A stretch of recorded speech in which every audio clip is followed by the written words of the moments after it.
अपन मनोरंजन।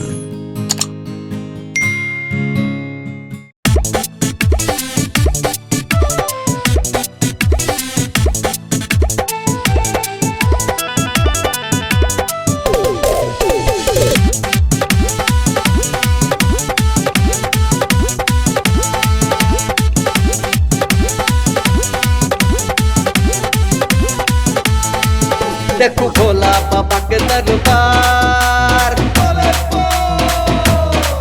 देखो भोला बाबा के दरबार, लागल भक्तक भीड़ अपार। देखो सावन के एलै बहार, देखो सावन के एलै बहार, देखो सावन के एलै बहार। शिवमय भ गेलै संसार। देखो भोला बाबा के दरबार, लागल भक्तक भीड़ अपार। देखो भोला बाबा के दरबार, लागल भक्तक भीड़ अपार।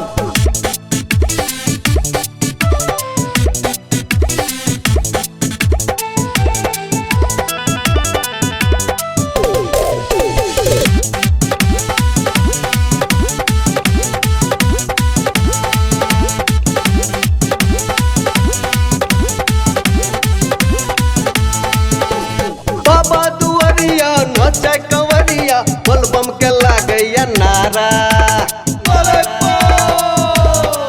हे यो बाबा दुआरिया नचे कंवरिया, बोलबम के लागैया नारा। तीनों भुवन में गूंज रहल छन शिव शंभु के जयकारा। भोला करथिन बेड़ा पार, भोला करथिन बेड़ा पार, भोला करथिन बेड़ा पार। शिवमय भ गेलै संसार। देखो भोला बाबा के दरबार, लागल भक्तक भीड़ अपार। देखो भोला बाबा के दरबार, लागल भक्तक भीड़ अपार।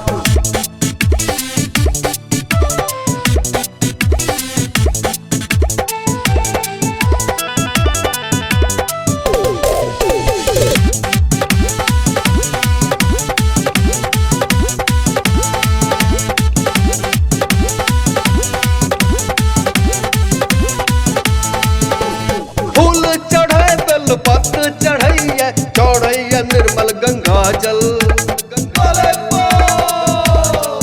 हे जो फूल चढ़े बेल पत्र चढ़ैया, चढ़ैया निर्मल गंगा जल। भक्त जनन सब ध्यान लगौने, बाबा के भक्ति में डूबल। बाबा सुने छथि सबक पुकार, बाबा सुने छथि सबक पुकार, बाबा सुने छथि सबक पुकार। शिवमय भ गेलै संसार। देखो भोला बाबा के दरबार, लागल भक्तक भीड़ अपार। देखो भोला बाबा के दरबार, लागल भक्तक भीड़ अपार।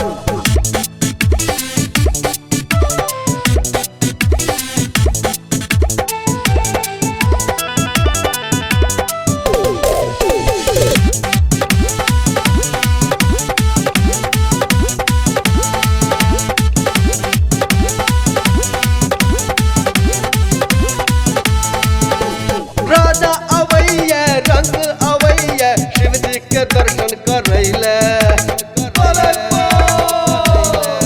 हे जो राजा अवैया रंग अवैया, शिव जी के दर्शन करैले। मन के मनोरथ सबक पुरैया, दर पर देखो झुकैया। बाबा करे छथिन सबक उद्धार, यो बाबा करे छथिन सबक उद्धार, बाबा करे छथिन सबक उद्धार। शिवमय भ गेलै संसार।